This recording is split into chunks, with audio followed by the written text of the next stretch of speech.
All right, guys, Tell the Truth Monday. Last week we spent most of the week fixing LSU. Some of the things that we worked on, simplifying our defense, our communication, our tackling, our fundamentals. On offense, we started with the goal line, especially at the 1 yard line, making better choices at the 1 yard line. And I do believe we fixed it. On third down, identifying the problems on third down, fixing them, better scheme, better execution. On special teams, kickoff coverage. So that was a big emphasis for us last week. You know, we started game planning on Florida, as you guys know. And then Wednesday, we found out we weren't playing Florida, so we got to turn around and game plan some of South Carolina. On Wednesday and Thursday, our guys had Friday and Saturday off. I talked to Coach Moffitt. They were rested in the weight room today, ready to go. Now it's on to South Carolina. We look forward to being back in LSU Tigers Stadium, Death Valley. Saturday night. Hopefully 25,000 people are going to be there, loud and proud. Can't wait to get off that bus or that Tiger Walk and hear our guys, hear our home stadium, and get that energy going. Will Muschamp has done a tremendous job with the South Carolina team. They got a two-win winning streak right now. Played great against Auburn. Mike Bobo has done a tremendous job with his offense. He's brought his quarterback with him. They're a pro-style offense with different formations. We'll see some 21. We'll see some I-back. We haven't seen yet this year much. He runs out of a pro set and also out of a spread set. The quarterback he brought back, Colin Hill, does a great job of operating his offense. Number 20, Kevin Harris, is an outstanding back.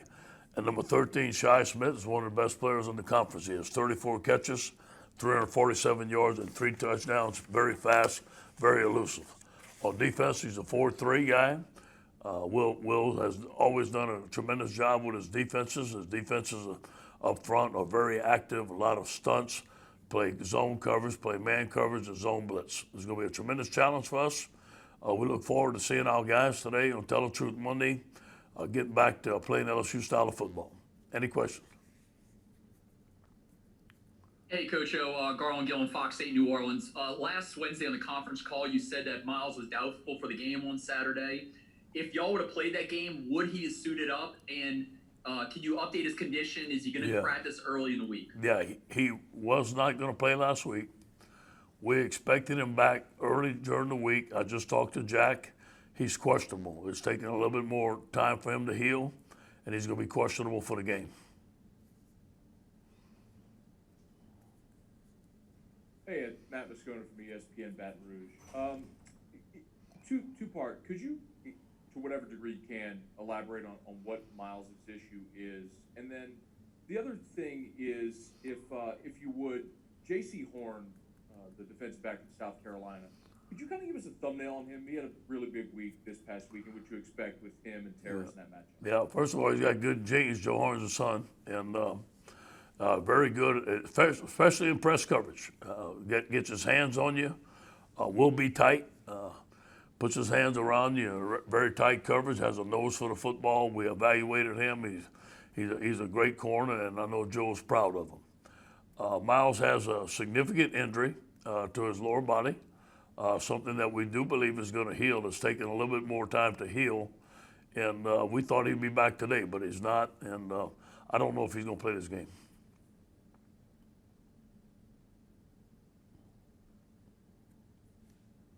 I think I'm unmuted. Coach, two quick questions.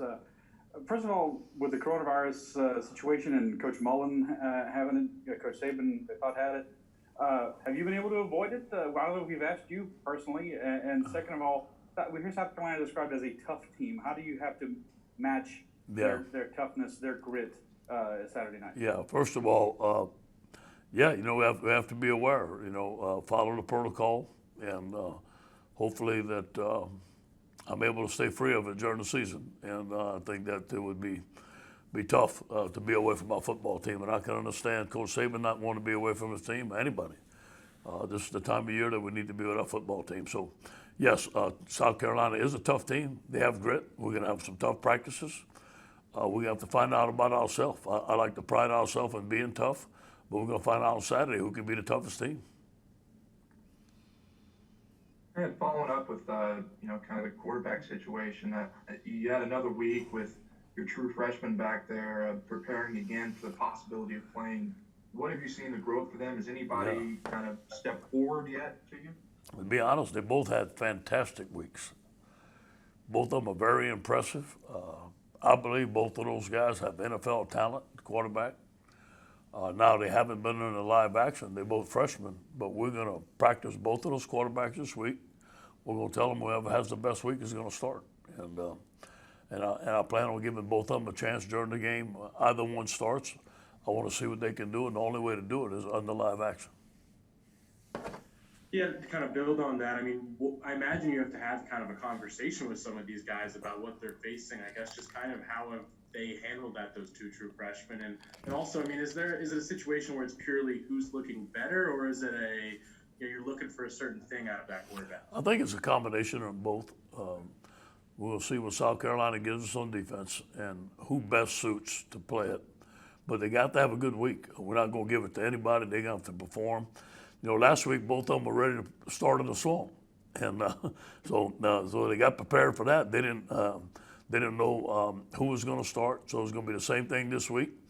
Now we're playing at home, which should be easier for them, but obviously, being the first game for any one of them is going to be a little nervousness, but I think both of them can handle it. Hey, Coach. I know you mentioned also last week that Terrace and Eric were a little questionable as well. I mean, is there any update on those guys and if they're going to be available this week as well? Yeah, I think both of them will be available. I talked to Jack today. Both of them are going to practice today. They should be fine.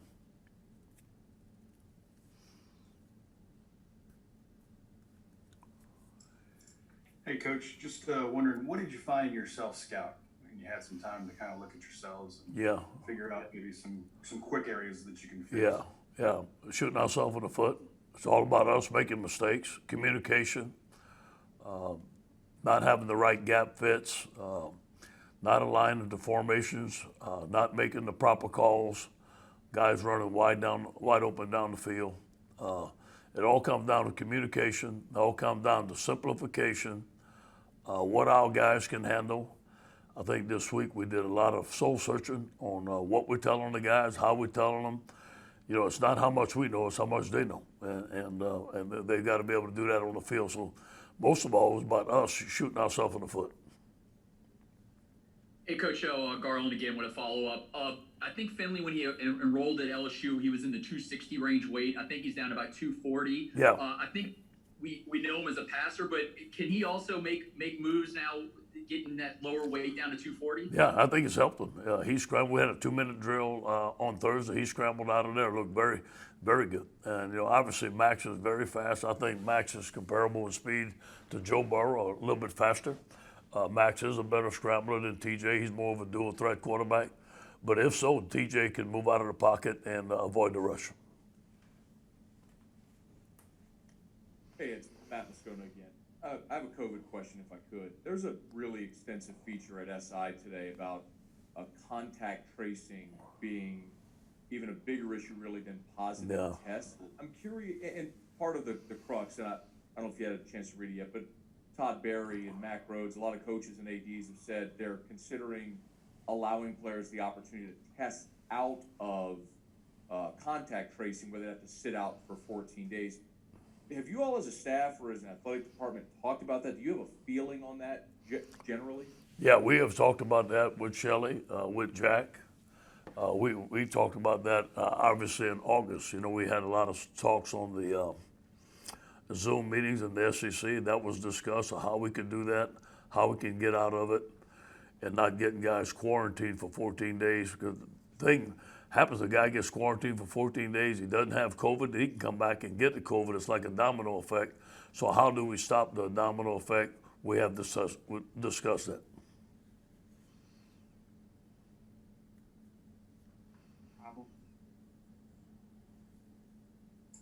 Sorry, taking notes.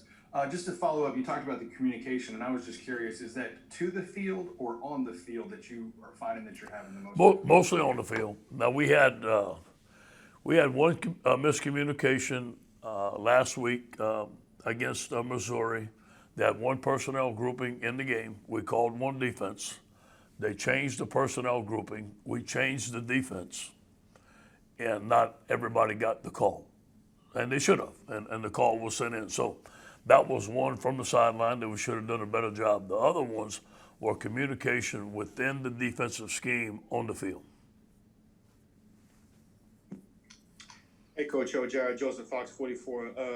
Is there a scenario where this game, if TJ or Max goes, that one of the freshmen could end up being the hot hand that rides the quarterback position for the rest of the season? No, you know, Myles is showing that he can be our quarterback. I mean, he's had 3 phenomenal football games. We like Myles, but hey, I'm telling you, these 2 young quarterbacks are great players, and I'm anxious to see what they can do, and we'll cross that bridge when we get there. But right now, Myles is our starting quarterback. Hey, Ed, Wilson Alexander from the Advocate, kind of following up more on this quarterback situation a little bit. How important would it be for y'all to really get the running game going if you do have to go to one of these true freshmen? Last week against Missouri, only rushing for Really 49 important. yards. Yeah, and I should have said that on offense. That was the running game on first down. I should have said that. We worked hard on that last week. It's really important this game and any game for us to get the running game going. That's going to set up the pass. We cannot be one-dimensional. We have to be able to block better up front. We have to be able to run the football better in order to not get behind on 2nd and 10, 3rd and 10, and we got to get into manageable downs. Still going along with the quarterback situation, kind of a 2-part question here. One, I mean, how, in your experience with true freshmen stepping in for the first time, how do you go through that conversation, sitting them down, preparing them for something like this, and at what point in the week do you let them know which one's going in? I mean, is that something that could lead all the way up to the game for them? Yeah, I think, to be fair to them, after Thursday's practice, we should tell them. I think, Friday morning I'll sit down and talk to them and tell them I believe in them, tell them they'll be fine. Just do the things that they can do. That's why they were recruited here. That's why they came here. Both of those guys, I think it really helped that they were here last spring. And although we didn't have spring football, that they matured a lot. They've been in the meetings a lot. They know our offense. And again, Steve's going to have to do what they can do. He knows what both of them can do. Call the game that they can manage the game. Hey, Coach, Ben Briner from the State Newspaper. What kind of progress did you see from South Carolina's offensive line from the beginning of the year compared to last game when they kind of changed up the rotation? We were talking about them this morning. Obviously, I coached the defensive line. We had an offensive line scouting report, an extensive scouting report on each one of the young men. They're very good on their double team blocks. They're very well coached. Their center can handle a nose tackle one-on-one. He'll reach him, and in our game, a nose tackle can't get handled by a center. He's got to get double team. I think they're better run blockers right now. They are in pass protection. They've struggled in pass protection. That's why they made a change. I think they're getting better at it. But their quick game enables them to hide maybe a guy that's not as strong in pass protection, a better run game protector. Their quick game with their quarterback and their number 13 is phenomenal. The play action game, their sprints and their boots. So they have ways to cover for that. Hey, Coach O, this is William with Tiger Rag Magazine. I want to ask this question because it is 2020. What's the preparation like behind TJ and Max in case something really goes bad with injuries? Who do you have to prepare as an emergency guy who maybe can run the offense if possible? Yeah, we have a couple guys that are on our team that we feel that can go in and operate or actually that. AJ will probably be the third team guy today. We have a couple of guys that have been with us for a while, and they can go in there and operate the game. Now, obviously, it's not going to be the same as Max and TJ, but it's a good question. We have to be prepared for that. Hey, Coach, good afternoon. During the offseason, I spoke to Will Muschamp, and he said he was happy for you and the staff. He said he knew a lot of guys on the staff when you won the national title and everything. It seems like he's always a very fiery competitor and a kind of a survivor. Just what are your thoughts on him as a head coach? He's a great guy. I love him. I love talking to him. He's always been a friend, always been a good guy, great defensive coach. I'm happy to see him having success. He's not a big ego guy. Gets along with everybody. and got to credit him. He's got his football team playing very well. He made a change on offense. You can see the difference. His defense is playing with fire. They're playing with toughness. That tight end that plays blocks, he reminds me of Foster Morrow because they have some toughness in them. So, they're playing his temperament. That's who he is. Hey, Coach, you had mentioned South Carolina's running back Kevin Harris in your opening comments. Can you just expand on what you think of him and the season he's having so far? Yeah, he's hard to tackle. He's hard to get down with one guy. He sees the hole, outstanding. He can block. He has vision. He breaks tackles, and he can catch the ball out the backfield. He's all around back.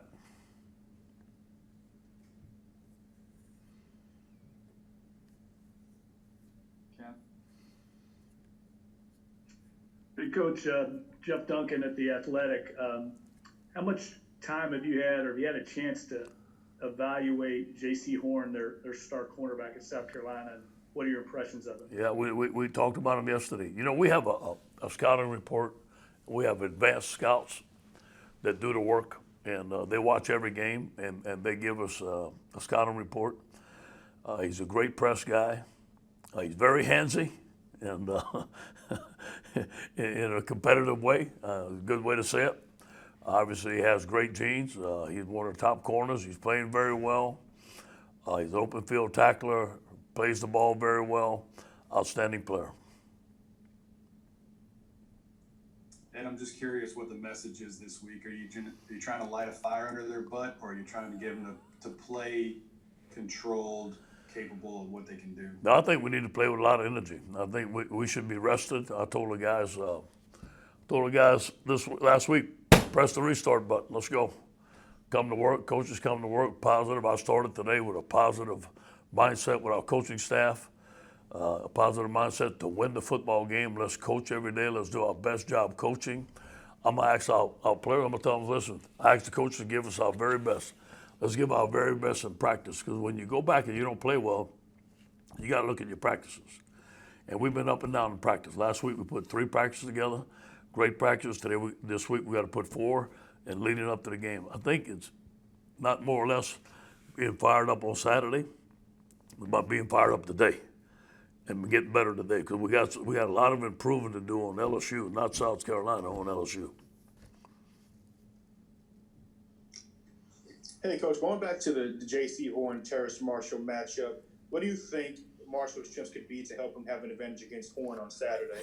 Well, Marshall has an advantage of almost most guys because of his athletic ability and his length. And, I'm sure we're going to find ways that Terrence is going to move around. He will not only be against Horn. I mean, there'll be some situation where he's in the slot, some situation where he's on the other side of the field.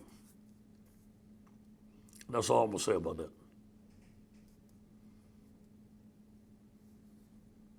Hey, Ed, Wilson, I'm good from the Advocate again. You talked about hitting the reset button and trying to get some better practices. Do you think that maybe it could help y'all in some ways that you didn't actually have before the game, or would you rather have that game to continue getting better? Or did you like having time off? Good question. Obviously, if we were going to play Florida, it was going to be good.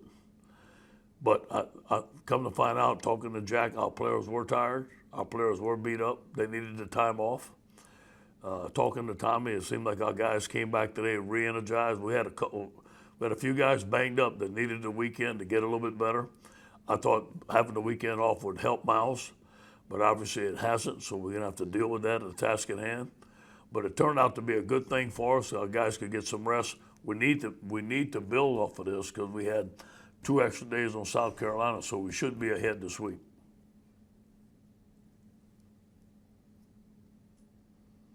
Coach, how did you shift gears, and what did you work on differently after the game was canceled last week? And one other question, with a 1-2 start, where do you feel your team leadership and chemistry is? Yeah, let me go with the last one. First of all, our guys have had a great attitude. And the only thing I asked them to do, I told them, we got to coach you better. You guys just stay together for me. And it's been pretty good. Having a 1-2 start and coming off a championship team, it looks like the guys will have a great mindset. They're eager to win, take it one game at a time. we shifted gears last Wednesday. Last Tuesday night, I heard that the game may be canceled. So I told the coaches to get ready to work on first down South Carolina on Wednesday. I think we found out for sure on Wednesday morning, something like that. So that's when we shifted gears. But the whole week, Scooter, was about fixing LSU. We had a lot of things to fix. Wasn't so much game planning against Florida, because if the things that we put on film weren't fixed, we're going to see them again. So we had to make sure those were fixed. Okay, we'll wrap up with Matt. Hey, I know your first year in Baton Rouge was 2015. Was the last time LSU and South Carolina played. That was kind of a wild game where it got moved to Baton Rouge that week and that game in Baton Rouge. Hey, you got cut out there, Matt. Can you tell me the last part of your question? Yeah, I'm sorry, Coach. Just the 2015 game was your first year in Baton Rouge. The game that was supposed to be in Columbia got moved to Baton Rouge. If you could just share your memories of that week. It was another, you're playing another odd game against South Carolina in Baton Rouge. Yeah, it was a home game for them. I think they were playing their fight song. We didn't get to play our stuff. It was kind of different. We were the away team. That's all I remember. A little different in Tiger Stadium. Thank you, Coach. All right, guys. Go Tigers.